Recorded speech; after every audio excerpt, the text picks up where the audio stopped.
Moda janztearen ekintza naturala da, baina gainera adierazpen artistiko eta kultural osatuta dago. Karle Errasti naiz, eta Mercedes de Miguelekin diseinu departamentuan lan egiten dut. 10 urtetan zehar kanpoan ikasten eta lan egiten egon naiz. Iruñan, Milanen eta Londresen ikasi nuen, eta gero moda diseinatzaile moduan Madrilen egon nintzen lanean. Azkenean Bilbo aukeratu dut. Gaur egungo emakumearen eskaera kontuan izanik diseinatzen dugu, haren estilo propioa eta erabakitzeko ahalmena errespetatuz. Guretzat ehundurak horri zuri bat izango balitz bezala funtzionatzen du. Hori oinarritzat izanik inspirazioa bilatzen dugu.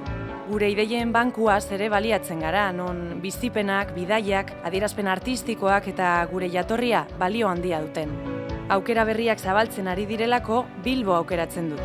Eta moda sektorearentzako sekulako etorkizuna.